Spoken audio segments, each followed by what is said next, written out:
எங்களுடைய ஆசான் சகோதரர் என்ன வேணாலும் சொல்லிகிட்டே போகலாம். பல்கலைக்கழகம் எங்களுக்கு அவர் நீங்கள் ஒரு நடிகரை தான் பார்த்துருப்பீங்க. பட் சொசைட்டிக்கு அவர் என்ன திரும்பி தராருன்றது நிறைய பேருக்கு தெரியாது. எனக்கு மட்டும்தான் தெரியும், அது அவருக்கும் மட்டும்தான் தெரியும். ஸோ அதனால் உங்கள் அன்பான பாராட்டுகளோடு எங்கள் அன்போடு எங்கள் அன்பு அண்ணன் சமுத்திரக்கனி அண்ணா அவர்களை மேடைக்கு அழைக்கிறேன். வாங்க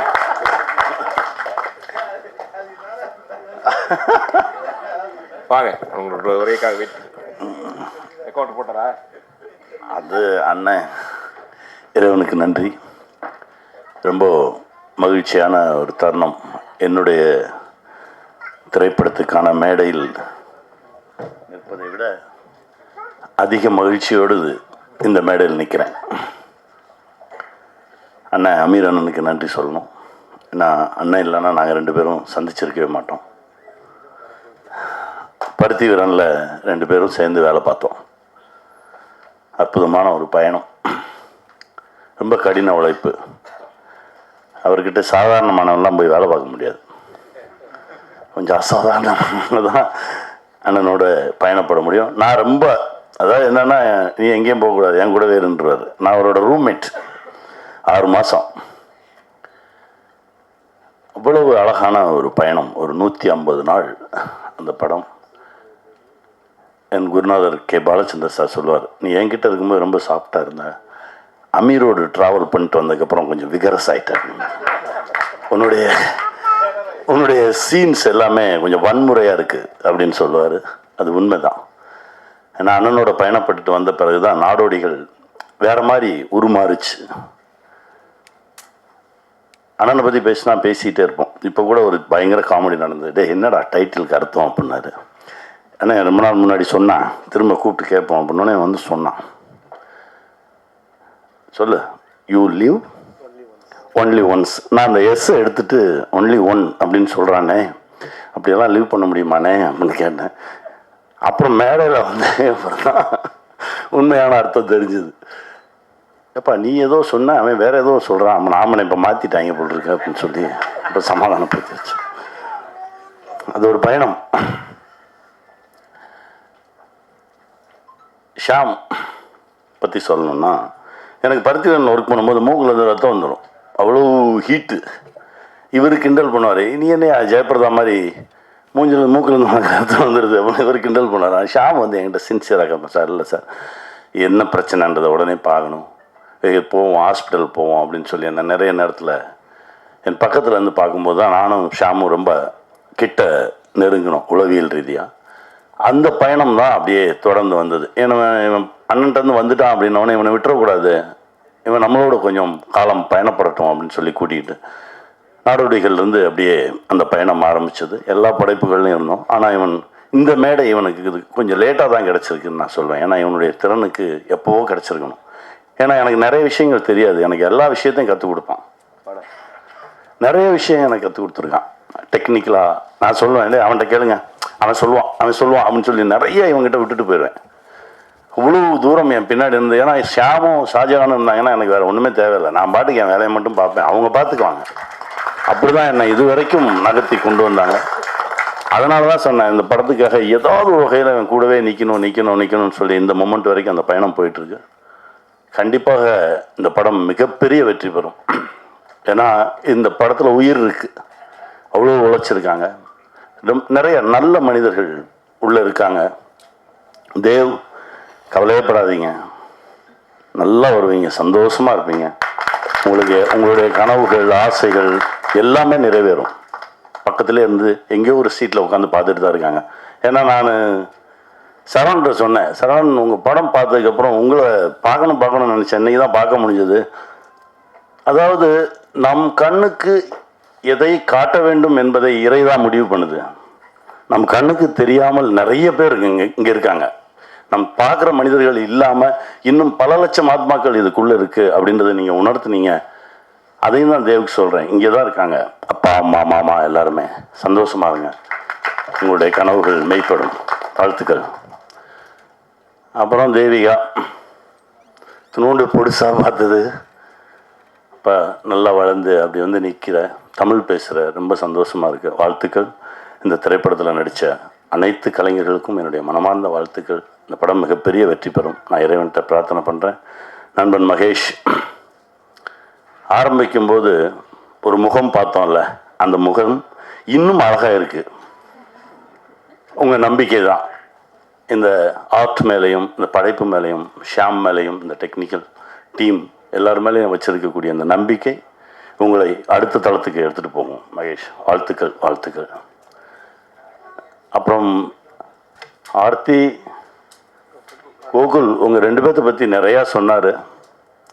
அதுவும் மனசார நிறைய விஷயங்கள் சொன்னான் ஷாம். உங்களுடைய மனசுக்கே இது மிகப்பெரிய வெற்றி பெறும். வாழ்த்துக்கள் வாழ்த்துக்கள். வெல்வோம் வெல்வோம். நல்ல படைப்பு, நல்ல விஷயங்கள், நம்ம பார்க்கறது, ரசிக்கிறது, சிரிக்கிறது, இதெல்லாம் தாண்டி சினிமாவில் வேற ஒன்று இருக்குது. என் குருநாதர் சொல்வார், உணர்வது அப்படின்னு சொல்வார். நாடோடிகள் படம் பார்க்கணும், உங்க கூட தான் பார்க்கணும் அப்படின்னு சொல்லி கூப்பிட்டு போய் உட்கார வச்சுருந்தோம். கம்பெனி லோகோ வரும்போதே கை தட்டினாங்க. அப்போ தான் இதுக்கே தட்டுறாங்க அப்படின்னு கேட்டார். தெரில சார், தட்டுறாங்க அப்படின்னா. அப்போ தான் அவர் என்கிட்ட ஒரு விஷயம் சொன்னார். அதாவது எல்லோரும் முழு மனசோட ஒரு படைப்பில் வேலை பார்த்துருக்கோம் அப்படின்னா அது ஆடியன்ஸுக்கு சொல்ல தெரியாது, அவங்க உணர்வாங்க அப்படின்னாரு. அந்த உணர்தல் இந்த படத்தில் இருக்குது. நான் நம்புகிறேன் கண்டிப்பாக இந்த படம் மிகப்பெரிய வெற்றி பெறும். என் ஷாம் பெருசாக ஜெயிப்பான். வாழ்த்துக்கள்.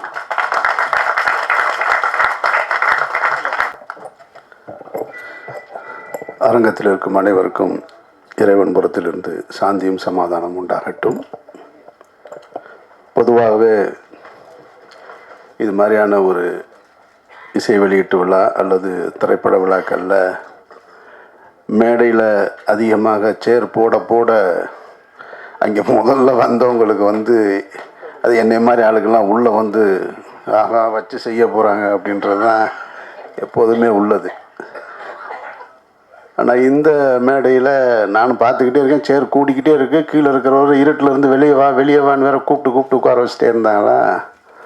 சரி, ஒரு முடிஞ்சுன்னு நினச்சேன். உண்மையிலே ஒன்று முடிஞ்சிச்சு. அதை நான் என்னென்னு கடைசியில் சொல்கிறேன்.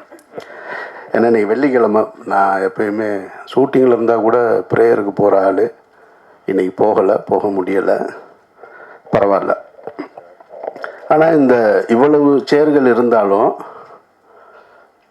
எல்லாரும் ரொம்ப சுருக்கமாக பேசினாங்க.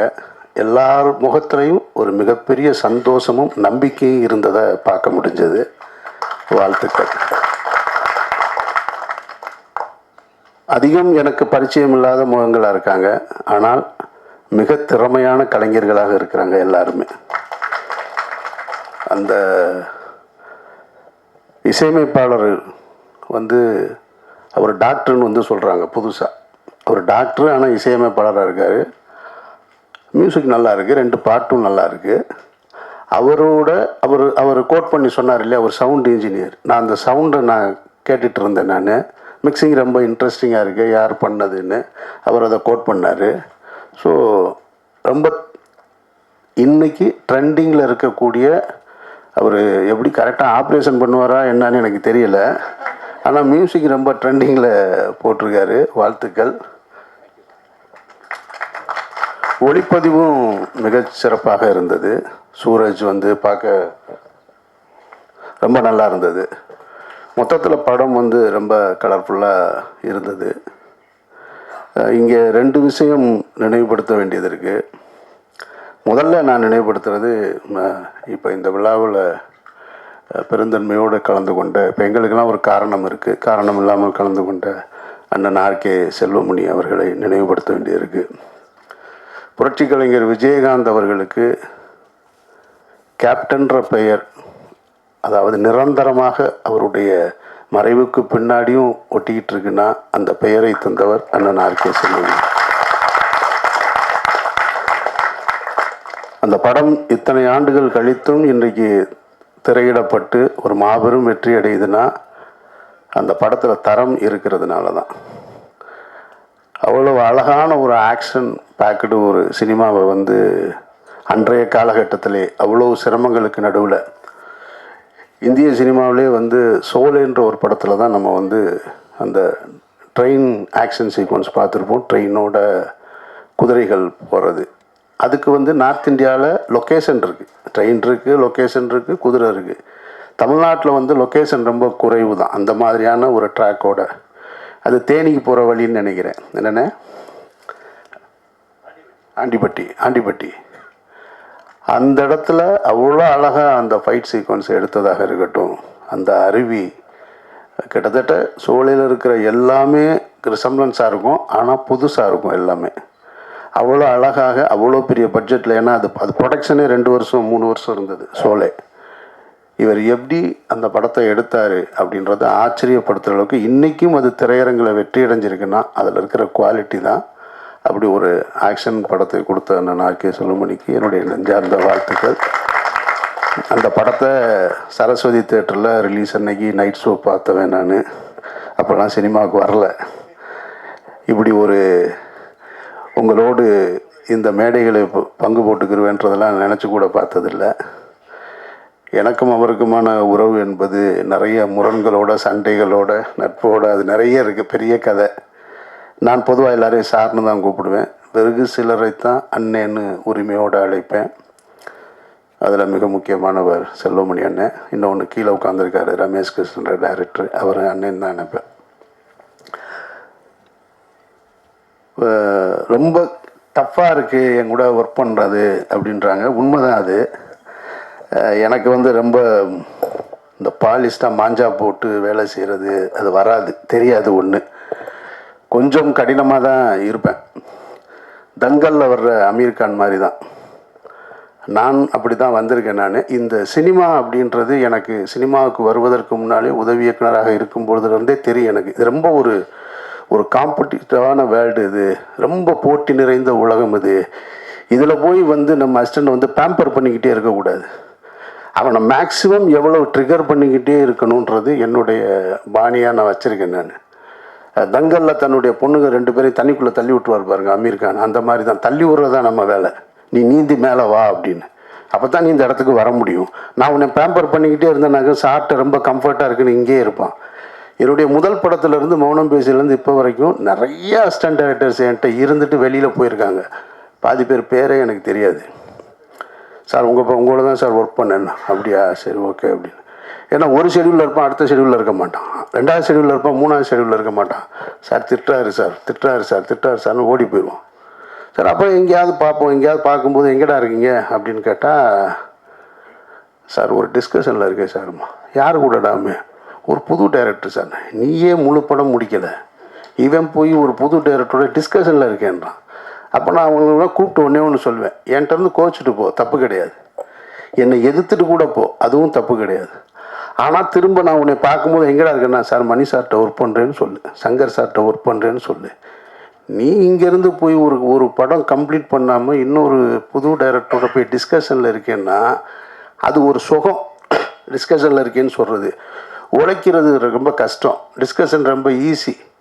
நீங்கள் வந்து ஆமாம், ஏன்னா இங்கே எல்லாமே சாப்பாடு ஏதோ சாப்பிட்டுட்டு டீயை குடிச்சிட்டு தம் அடிச்சுட்டு வேலை செய்யணும். உழைக்கிறது ரொம்ப கஷ்டம்.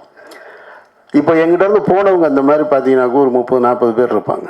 ஜெயிக்கிறவங்க வெளியே வந்தவங்க ரொம்ப குறைவு தான். எவெல்லாம் திட்டு வாங்கிட்டு கூட இருந்தானோ அவன் தான் வெளியே வர்றான். கோச்சிட்டு போனவன் வரமாட்டேன்றான். கனியை சொல்லும்போது இங்கே சொன்னாங்க, கனி ஒரு ஃபைட் மாஸ்டர் சொன்னார்னு நினைக்கிறேன். ஃபைட் மாஸ்டர் சொன்னார், அவர் ரொம்ப உடம்பு பத்திரமா பார்த்துங்க, இல்லை அந்த மாதிரிலாம் ரிஸ்க் எடுக்காதீங்கன்னு சொன்னாருன்னு. அப்புறம் இவனை சாமு சொன்னான்னு சொன்னாங்க, சீரியலுக்கு நீ போவாத அப்படின்னு. ஆனால் அவன் என்ன செஞ்சான்றது உங்களுக்கு தெரியணும்ல. இவன் பருத்தி வீரன் என் கூட ஒர்க் பண்ணிகிட்ருக்கான். அப்போ தான் உன்னை சரணடைந்து இவனுக்கு வந்து கனிக்கு ஸ்டேட் அவார்டு அனௌன்ஸ் பண்ணியிருக்காங்க. சரின்ட்டு அப்போ நம்ம தானே கனியை வந்து ரொம்ப பம்ப் பண்ணி வெளியே தள்ளணும்னு கனியை அங்கேயே வச்சு ஒரு செயின்லாம் போட்டு ஃபோட்டோலாம் எடுத்து பத்திரிக்கையெல்லாம் கொடுத்துட்டு, சரி கனி வந்து அடுத்த படம் டைரக்ட் பண்ணுவார், அமீரும் பாலச்சந்தர் சாரும் நடிக்கிறதா, 2 பேரும் நடிக்கிறாங்க, கனி டைரக்ட் பண்ணுறான் அப்படின்ற மாதிரிலாம் ஒரு செய்தி வந்திருக்கு. கனி வந்து மிக கடினமான உழைப்பு. அனைவருக்கும் வணக்கம்.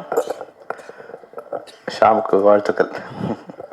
ஏன்னா இந்த படத்தை பற்றி எனக்கு ஒன்றுமே தெரியாது. எனக்கு ஆக்சுவலாக நான் வந்து நிறைய நிகழ்ச்சிகள் இருக்கிறதால வந்து நிறைய நிகழ்ச்சிகள் கூப்பிட்றதால எல்லாத்தையும் அவாய்ட் பண்ணுறதுக்கு ஏதாவது ஒரு காரணம் கேட்பேன். பெரும்பாலும் டைரக்டர் நம்ம யூனியன் இருக்க மாட்டாங்க இல்லையா, அதனால நீ முதல்ல யூனியன் மெம்பரான்னு கேட்பேன். 90% இல்லைன்னுமா, அங்கேயே ஃபில்டர் ஆகிடும். அதனால வந்து நீ யூனியன் மெம்பரான்னு, ஆமாம் சார்ண்ணா. ஐயோ இப்போ நோ சொல்ல முடியாது. அப்புறம் மெதுவாக வந்து சார் அமீர் சாரும் கனி வராங்க, கனி என்ன வராங்க, கனி தான் அவங்க ரெஃபர் பண்ணாருன்னு. நான் நிறைய நாளாக அமீருக்கும் கனி ஃபோன் பண்ணிட்டே இருக்கேன் அவரை சந்திக்கணும்னு. சரி இந்த மேடையிலையாவது சந்திப்போம் தான், அதுக்கு வர்றதுக்கு சரி அடுத்து வரலாமே அப்படின்னு நினச்சேன். அப்புறம் அடுத்து போட்டான், சார் நான் உங்கள் ஜூனியர் சார் அப்படின்னா. உடனே வந்தே தரணும் அப்படின்னு. அது ஒரு அட்டாச்மெண்ட் வந்துடும் இல்லையா? என்னதான் இருந்தாலும் நம்ம ஊருக்காரன், நம்ம நாட்டை சேர்ந்தவன், நம்ம மொழி பேசும்போது ஒரு வர மாதிரி எனக்கு இந்த திரைப்பட கல்லூரி போது எனக்கு ஏற்கனவே ஏதோ ஒரு சொந்தம் அவங்க மேலே வந்துடும். அதனால் அப்படி தான் நான் இந்த இதுக்கு வந்தேன். ஆனால் இங்கே வந்த பிறகு தெரியுது இது என்னோட குடும்பத்தோட நிகழ்ச்சியாக தெரியுது. உண்மையாக இங்கே வந்த பிறகு ஏன் சொல்றேன்னா வந்து பூர்ணேஸ்வர் தேவ் வந்து எனக்கு வந்து ஒரு 10 வருஷமாக தெரியும். பையன்லேருந்து குழந்தையிலேருந்து தெரியும். வராமல் இருந்தால் மிஸ் பண்ணியிருப்பேன். ஒன்று நான் வந்து எனக்கு தெரியாது தேவ் நீ தான் ஹீரோன்னு எனக்கு தெரியாது, தேவ்னு எனக்கு தெரியாது. நான் வந்து உட்காந்து அமீர்கிட்ட சரி இந்த படத்தை பற்றி ஏதாவது பேசணுமே, என்ன பேசலான்னு, என்ன படம் சார் ஆனால் இது வந்து ஒரு யூஸ்ஃபுல்லான ஒரு கிரைம் பேஸ்டு யூஸ்ஃபுல்லான கிளாசிக்காக இருக்குண்ணே. சரி அப்புறம் ஹீரோ பேர் என்ன பண்ண, அப்புறம் அது தேவ் அப்படின்னா, அப்புறம் ஹீரோயின் பேர் என்ன பண்ண, அதெல்லாம் நம்ம சைடில் என்ன நீங்கள் இது கண்ணியை கேட்டேன் அப்படின்னா. உண்மையாக எனக்கு தேவ் பேர் மாத்தம் தெரியாது. நான் ரொம்ப கொஞ்சம் லேட்டாக வந்ததால் யார் உட்காந்துருக்காங்கன்னு கவனிக்கல. அப்புறமா வந்து கிரி பேசும்போது தான் ஆக்ட்ரஸ் ஃபிலிம் ஃபேக்ட்ரிங்கிறாங்களே. அப்புறம் சதீஷ் பேசும்போது சார் உங்கள் ஆஃபீஸில் ஒர்க் பண்ணணும்னு சொல்லும்போது தான் யார் இது அப்படின்னு பார்த்தா அப்புறம் பூர்ணேஷ். இதுதான் கன்ஃபார்ம் பண்ணியதுக்கு நான் கிரி கூப்பிட்டு கேட்டேன், ஏப்பா பூர்ணேஷ் தானே இதுன்னு. அந்த வகையில் பூர்ணேஷ் ரொம்ப ஆல் த பெஸ்ட். ஏன்னா அவங்க மாமா வந்து உலகத்தின் மிகச்சிறந்த மனிதர்களில் அவர் ஒருத்தர். அவங்க மாமா உலகத்தில் வந்து ஒருத்தருக்கு தீமையே தெரியாது, செஞ்சால் நன்மை தான் செய்வார் அப்படின்னா அது வந்து அந்த மனிதர் வந்து டெல்லி பாபு. மிகச்சிறந்த இயக்குநர்களை, மிகச்சிறந்த படைப்புகளை உருவாக்கிய மிகச்சிறந்த தயாரிப்பாளர். காலம் அவர்கிட்ட நம்ம வந்து பிரித்தா கூட அவர் வந்து அவரோட மெயினான அவரோட ஆம்பிஷன் வந்து பூர்ணேஷனை ஒரு பெரிய ஹீரோ ஆக்கணுங்கிறது தான் நிறைய தடவை என்கிட்ட சொல்லியிருக்காரு. அவர் மகன் தான் சொல்லுவார், மாமான்னு சொன்னார். எனக்கு தெரியாது, நான் ரொம்ப நாளாக வந்து அவரோட சன் தான் நினச்சிட்டு இருந்தேன். அவரோட அக்கா பையன் அவர் அடாப்ட் பண்ணியிருக்காரு. என்னோட பையன் தான் என்கிட்ட நிறைய இது சொல்ல சொன்னார். அதனால் வந்து அவர் எங்கே இருந்தாலும் பூர்ணேஷ் அவரோட ஆசை அவனுக்கு எப்பவுமே கிடச்சிட்டே இருக்கும். அதனால் நிச்சயமாக இந்த படம் மிகப்பெரிய வெற்றி அடையும். அவருடைய ஆசையாளர் இந்த படம் வெற்றி அடையும். இன்னொரு விஷயம் இங்கே வந்த பிறகு தெரிஞ்சது, கணேஷ் பேசும்போது சொன்னார் இல்லையா, ஒரு உணர்வு வந்து ஆடியன்ஸுக்கு வந்து அது போய் ரீச் ஆகிடும்னு. அது வந்து ஒரு படம், அந்த படத்தில் வந்து கென்னடியை வந்து கில் பண்ணணும். கில் பண்ணுறதுக்கு முன்னாடி என்ன அது வந்து யார் சம்மந்தப்பட்டாங்கன்னு அது இருக்காது. அப்போ வந்து முன்னாடி வந்து FBI ஒரு மீட்டிங் போடுவாங்க, எல்லோரும் வந்து உட்காருவாங்க, ஒருத்தர் பார்ப்பாங்க, நோ டைலாக், திரும்பி போயிடுவாங்க, எல்லாம் எழுந்து போயிடுவாங்க. அடுத்தது அந்த மர்டர் நடக்கும். அப்போ நம்ம வந்து ஒரு வகையில் ஃபீல் பண்ணுவோம், FBIக்கு இதில் ஏதோ ஒரு இருக்குது, கனெக்ஷன் இருக்குதுன்னு நம்ம ஃபீல் பண்ணிவிடுவோம். எந்த வார்த்தைகளும் இல்லை. அதான் அந்த உணர்வு வந்து வார்த்தைகளால் விவரிக்க முடியாத ஒன்று சைலன்ஸ் வந்து காமிச்சிடும். அது மாதிரி இந்த மேடையில் வந்த பிறகு நான் நிறைய நூற்றுக்கணக்கான இசை விழாக்கள் நான் கலந்துக்கிட்டு இருக்கேன்.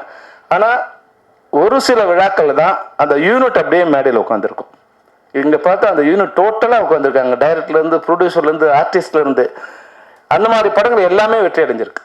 நான் லப்பர் பந்துலேருந்து எப்போ ஒரு யூனிட் வந்து தயாரிப்பாளர் முதல் கேமராமேன்லேருந்து மியூசிக் டைரக்டர்லேருந்து ஹீரோலேருந்து கடைசியாக செகண்ட் லீட்லேருந்து பழைய செகண்ட் லீட்லேருந்து இங்கே வந்து உட்காடுறாங்களோ, அப்போ அது ஒரு எல்லாருமே ஒன்றா டெடிக்கேட்டாக ஒர்க் பண்ணியிருப்பாங்க. ஒரு காம்பினேஷன் ரொம்ப நல்லா இருந்திருக்கும். அதனால் இவங்களோட கூட்டு முயற்சி ப்ளஸ் ஒற்றுமை, படம் முடியும் போது கூட தயாரிப்பாளர் சிரித்த முகத்தோடு இருக்காருன்னா அந்த படம் வெற்றி இருக்கு அப்படின்னு தான் அர்த்தம். அது மட்டும் இல்லாமல் அவர் சொன்னார் வந்து ஜித்து பேசும்போது சொன்னார், சார் நான் அங்கே இருக்கும்போது எத்தனை பேரை நீங்கள் கலாய்ச்சிருப்பீங்க, எத்தனை படத்தை மேலே ஒரு டேக் லைன் போட்டு கீழே உள்ளே எழுதிருப்பீங்க இல்லையா? அதுக்குண்டான மெட்டீரியல் கொடுத்துருவில்ல நீ. அப்போ இப்போ எப்படி இருக்கு உனக்கு? பயந்துட்டே இருக்கு இல்லையா, இவனுக்கு ஏதாவது எழுதி விட்டுருவாங்களான்னு பயந்துட்டே இருக்கேன் இல்லையா? அது மாதிரி நம்ம பத்திரிகை நண்பர்கள்லாம் ஒரு சின்ன ஒரு வேண்டுகோள் என்ன, நாளைக்கு நீங்களும் இந்த மேடையில் வரலாம், நீங்களும் ஒரு நடிகனாக இருக்கலாம். அதனால ஃபியூச்சரில் வரப்போறீங்கன்னு நினச்சி இப்போ இருக்கிறவங்கள நீங்கள் வந்து பாராட்டி எழுதணுங்கிறது தான் நான் அவங்களுக்கு கொடுக்குற வேண்டுகோள்.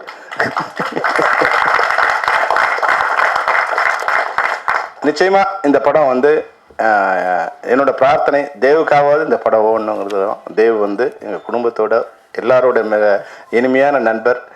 அவங்க அப்பா அவங்க மாமா எப்படி வந்து சின்சியராக இருந்தாரோ, பங்க்சுவலாக இருந்தாரோ, அதுபோல் அவர் மறைந்த பிறகு கூட நான் வந்து என்னோட வீட்டில் இருக்காங்க போது அவங்க மாமா எப்படின்னா 5ஆம் தேதி ஆனால் அந்த 11 மணிக்கு என்னோட ஒரு மெசேஜ் வரும், your rent has been delivered to அவர் இறந்த பிறகு கூட அதையே அவங்க ஃபாலோ பண்ணுறாரு. இதே வந்து அந்த சின்சியாரிட்டி அவ்வளோ அழகாக இருக்குது.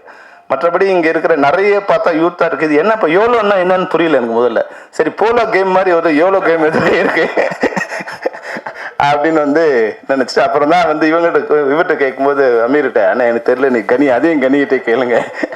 அப்போ தான் Ganesan you live only once அப்படின்னு. நிச்சயமாக வந்து வாழ்க்கை வந்து லைஃப் இஸ் பியூட்டிஃபுல். நீ அந்த படம் பார்த்தாவே லைஃபே பியூட்டிஃபுல் தான். அது நம்ம எப்படி எடுத்துக்கிறோங்கிற விஷயம் தான் வாழ்க்கை. அது மாதிரி இந்த படத்தில் வந்து இவ்வளோ யூத்தாக இருக்காங்க. எல்லாருமே வந்து சின்ன சின்ன கேரக்டர். நான் கதை சொல்லும்போது கன்வின்ஸ் பண்ணுறது எல்லாரும் செகண்ட் லீடு தான் சொல்லும். நீ வந்து எல்லாரும் செகண்ட் லீடு தான். ஆனால் ஒரு ஃப்ரேமில் வந்தால் கூட நீங்கள் அந்த ஃப்ரேமில் நீங்கள் அந்த இதை கொடுத்துட்டீங்கன்னா ஆட்டோமேட்டிக்காக வந்து அடுத்த இதில் வந்து உங்களுக்கு இனம் கண்டுபிடிச்சிடுவாங்க. இப்போ நமக்கு இருக்கிற மிகப்பெரிய சின்ன படங்களுக்கு பெரிய விஷயமே இப்போ என்னென்னா தியேட்டர்ஸில் கிடைக்கிறது தான் உங்களுக்கு பெரிய கஷ்டமாக, இப்போ சிரமமாக இருக்கிறது என்னென்னா எல்லா படங்களையுமே வந்து மொத்த ஸ்க்ரீன்ஸ் அவங்களே ஆக்கிரமிச்சுக்கிறதால வந்து தியேட்டர்ஸ் கிடைக்கிறது தான் கஷ்டமாக இருக்குது. உங்களுக்கு வந்து டிஸ்ட்ரிபியூட்டர் கிடச்சிருக்காரு, நல்ல டிஸ்ட்ரிபியூட்டர் கிடச்சி ஏற்கனவே மீட் பண்ணியிருக்கோம் இல்லை கோகுல் மேடையில் இப்போ மீட் பண்ணியிருக்கோம். அதனால் வந்து வேறு மாதிரி எனக்கு கோகுல் தெரியும். அவர் வந்து இப்போ டிஸ்ட்ரிபியூஷன் எடுத்திருக்காரு. அவர் வந்து கொட்டை போட்டவன் சொல்ல மாதிரி சினிமாவில் கொட்டை போட்டவன். அவர் வந்து உங்கள் படத்தை பார்த்து படத்தை சூஸ் பண்ணியிருக்காருன்னா நிச்சயமாக இந்த படம் நல்லாயிருக்கும். நீங்கள் அதுக்காக கவலைப்பட வேண்டிய அவசியம் இல்லை. ஏன்னா இப்போ கேப்டன் பிரபாகரன் வந்து படம் ரிலீஸ் பண்ணும்போது கூட எங்களுக்கு வந்து ஒரு ஸ்க்ரீன் தான் கொடுத்தாங்க. ஃபர்ஸ்ட் ஒரு ஷோ தான் கொடுத்தாங்க. நிறைய தியேட்டர்ஸ் போட்டாங்களே தவிர அந்த தியேட்டர் ஷோ இருக்காதுன்னு கூட எனக்கு தெரியாது. அதுவும் எத்தனை மணிக்கு ஷோனா 9 o'clock ஷோ கொடுத்தாங்க. 9 o'clock ஷோ நானே போய் படம் பார்க்கறதுக்கு கஷ்டமா இருந்தது. இப்படி வந்து ஃபோன் பண்ணிட்டே இருக்காங்க. நான் எழுந்து சொன்னா இல்லையா வந்து காலங்காத்தால 9:30 மணிக்குன்னு. அதனால நான் மிட் நைட் 6 மணிக்கு எழுத வேண்டியதான்.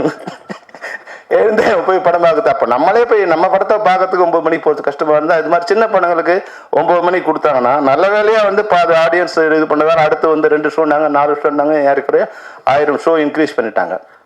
ஆனால் இந்த படங்களுக்கு கொடுக்கும்போது தியேட்டர் நீங்கள் கோகுல் நீங்கள் திரையரங்கத்தை எடுக்கும்போது ஒரு ஷோவாக இருந்தால் கூட அது 6 o'clock அப்படிங்கிற மாதிரி ஷோவாக இருந்ததுன்னா 6 o'clock 7 o'clock ஷோவாக இருந்ததுன்னா மெயின் ஆடியன்ஸ் அந்த யூத் வர்றதுக்கு உண்டான ஒரு சான்ஸ் கிடைக்கும். அவங்க வந்து இப்போ என்ன பத்திரிகையில் எழுதினாலும் அது 50% தான். உள்ளே வரவங்களோட ஆடியன்ஸோட ரெஸ்பான்ஸ் இருக்குங்களா அது ஆட்டோமேட்டிக்காக வந்து நீங்கள் அடுத்த ஷோவுக்கு அது இன்க்ரீஸ் பண்ணிடுது. அதனால் உங்களுடைய ஸ்க்ரீனை பார்க்கும்போது உங்களுடைய எவ்வளோ வந்து நீங்கள் எத்தனை ஷோ கிடைச்சாலும் பரவாயில்ல, ஒரு நல்ல தியேட்டர்ஸில் நல்ல இதுவாக பண்ணும்போது அந்த ஆடியன்ஸ் வெளியே வரும்போது இப்போ எல்லாம் எப்படி சிரித்தாங்களோ அது மாதிரி மக்கள் சிரிப்பாங்க. அந்த சிரிப்பு தயாரிப்பாளரும் சிரிப்பார், டிஸ்ட்ரிபியூட்டரும் சிரிப்பார், நீங்களும் சிரிப்பீங்க. மிகச்சிறந்த ஏன்னா உங்களோட ஒர்க்கை பற்றி கனி சொல்லிட்டே இருந்தார். நீங்கள் டெக்னிக்கலாகவும் ஏன்னா டிஎஃப்டியாக இருக்கிறதால உங்களுக்கு டெக்னிக்கல் ஒன்று சொல்ல வேண்டிய அவசியம் இல்லை. அது சரியான இயக்குனர்கிட்ட நீங்கள் வந்து அமீர் மாதிரி ஒரு ஆள்கிட்ட ஒர்க் பண்ணி வெளியே வந்திருக்கீங்கன்னாவே போதும். நீங்கள் 100 பேர்கிட்ட ஒர்க் பண்ண மாதிரி தான். அமீரோட நண்பராக இருக்கிறது வந்து ரொம்ப ஈஸி, அமீரோட அசிஸ்டண்டாக இருக்கிறது வந்து ஒரு டார்ச்சர். ஏன்னா நானும் அது மாதிரி ஒரு டைரக்டர் ஒர்க் பண்ண இல்லையா, அது எதுவுமே ரெடி இல்லாமல் போவாங்க, எல்லாமே அங்கே வேணும்னுவாங்க. அடுத்த நாள் எதுவுமே அங்கே நமக்கு தெரியவே தெரியாது. கண்ணை கட்டி காட்டில் விட்ட மாதிரி வந்து அங்கே வந்து அவங்க வந்தாங்களா இவங்க வந்தாங்களாம் கேட்டால் அப்போ நாங்கள் பயந்து என்ன பண்ணுவோம், எல்லாத்தையும் ரெடி பண்ணி வச்சுருவோம். எப்ப கேட்பாங்கன்னா நீ ஷார்ட்ல வந்து கட்டி 100 ஆட்டுகள் எங்க பண்றது, அந்த பயத்துல நம்ம என்ன பண்ணுவோம் எல்லாத்தையும் ரெடி பண்ணி வைப்போம். அப்ப ப்ரொடியூசர் வருவாரு, யோ இதெல்லாம் எதுக்கே பண்ணீங்கன்னு. அப்ப டைரக்டர் போட்டு விடுவாரு, இதெல்லாம் நான் சொல்லவே இல்லையே. இவர் சொல்லுவாரு நம்ம எதிர்பார்த்து வச்சிருப்போம். ஆனா வந்து அது கேட்க மாட்டாரு. ஏதோ ஒண்ணு ஒரு குண்டூசி காணா போயிடும். குண்டூசி இல்லைன்னு வச்சுக்க இவருக்கு சீன் வராது, இல்ல டைலாக் வராது. அவங்களுக்கு வந்து தெரிஞ்சிடும், அவருக்கு வந்து பெரிய ஆள் அவர் வந்து குண்டூசி இல்லைன்னு தெரிஞ்சிடும். குண்டூசி எங்கப்பா குண்டூசி எடுத்தாங்கன்னா நமக்கு தெரியும் அங்கே டைலாக் வரல இல்லை சீன் வரலன்னு யோசிச்சுட்டே இருப்பாரு. இல்லாத ஒன்று கேட்பாரு. அது மாதிரி அமீருக்கு வந்து அங்கே காத்துக்கரைக்கு போனாதான் வந்து கட் பண்ணி தோணும். அவர்கிட்ட ஒர்க் பண்ணுறது ஏன்னா நான் படுக்கும்போது தெரிஞ்சுக்கிட்டேன், படம் பார்க்கும்போதே தெரியுது வந்து எப்படி எடுத்திருப்பாங்க இந்த படம்னு. ஆனால் கூட அந்த டார்ச்சர்லாம் யாரும் விரும்பி பண்ணுறதில்ல. அந்த கலைஞனா நீங்கள் போகும்போது அங்கே போகும்போது படத்தில் நடிக்கிறவங்க யார் ஒன்றாலும் இருக்கலாம். ஆனால் இயக்குனரோட மெயின் இது என்னன்னா, நான் வந்து ஒரு டைரக்டராக இருந்தால் நிச்சயமாக அமீர் அப்படி தான் இருந்திருக்கணும். அங்கே போகும்போது நாம அந்த கேரக்டராக அது மாறிடுவோம். அந்த கேரக்டராக மாறும்போது நீ உள்ளுக்குள்ள ஒரு இது நடக்கும். ஒரு வேலை நடக்கும். அந்த வேலை நடக்கும்போது என் கண் முன்னாடி இது இருந்தால் நல்லா இருக்கும், இது இருந்தால் நல்லா இருக்கும், இப்படி நடந்தால் நல்லா இருக்கும்னு வந்து எனக்கு தோணும். அதெல்லாம் முதல் நாள் தோணி இருக்காது நமக்கு, அப்பதான் தோணும். அப்ப நான் கூட அது மாதிரி கொஞ்சம் கேரக்டர் தான் நான் சொல்லி பெரும்பாலும் எல்லா டாக்டரும் அது மாதிரி கேரக்டர் தான் நம்ம வந்து. அதனால வந்து அதை வந்து நம்ம அசிஸ்டன்ட் கிட்ட தான், ஏன்னா அதை வந்து தாலி கட்டாத மனைவி யாருன்னா அசிஸ்டன்ட் டைரக்டர் தான். எல்லா வகையான திட்டம் நம்ம வாங்கிக்கினே இருக்கணும், எந்த திட்டம். ஆனா அசிஸ்டன்ட் டைரக்டருக்கு ஒரு பிளஸ் என்னன்னா, எந்த திட்டமே காதல வழி போகும்போது மண்டையில ஏறவேறாது. டைரக்டர் திட்டினா நமக்கு சந்தோஷமா இருக்கும். டைரக்டர் நம்ம கிட்ட பேசாம போனாதான் கவலையா இருக்கும்.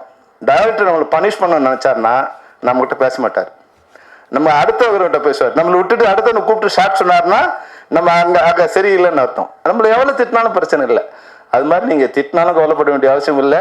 இன்னைக்கு நீங்க மிகச்சிறந்த இயக்குனராக வரக்கூடிய எல்லா வாய்ப்புகளும் உங்களுக்கு இருக்கு. நல்ல தயாரிப்பாளர் வந்திருக்காரு, நல்ல இயக்குனர் வந்திருக்காரு, சாரி உங்க டீம் வந்திருக்கு, நல்ல மியூசிக் டைரக்டர் வந்திருக்காங்க. ஜேவியர் வரும்போதே ட்ராக்கோட வந்திருக்கீங்க நீங்க. ஏன்னா படத்தை ஆரம்பிச்சு ட்ராக் வாங்கறதுக்கு இப்போ வந்து 1 வருஷம் ஆகுது. நீங்க படத்தை ஆரம்பிக்கிறதுக்கு முன்னாடியே ட்ராக்கோட கொடுத்துருக்கீங்க. உங்க அது மட்டும் சூரஜ் ஏன்னா அவங்க அப்பா வந்து என்னுடைய மிகச்சிறந்த நண்பர். நீங்கள் நல்லசாமி சொன்னீங்க, ஏன்னா மிகச்சிறந்த கேமராமேன், மிகச்சிறந்த டீச்சரு.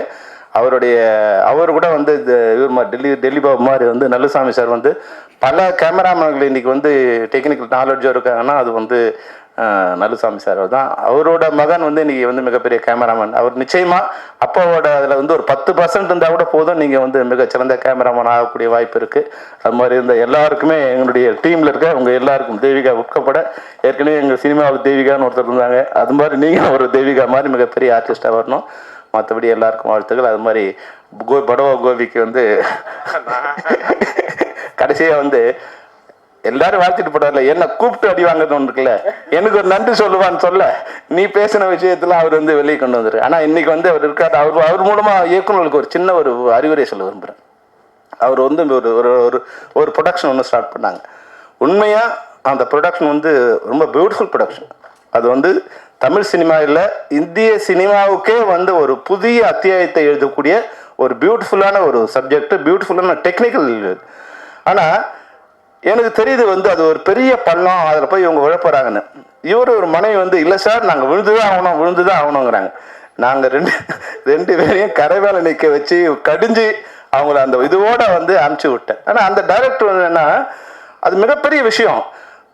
அந்த பிரவீன் அவர் பேர், அவர் எங்கே இருக்கான்னு தெரியல, பாவம் எக்ஸ்ட்ராடினரி டேலண்டட் உள்ள ஒரு பையன்.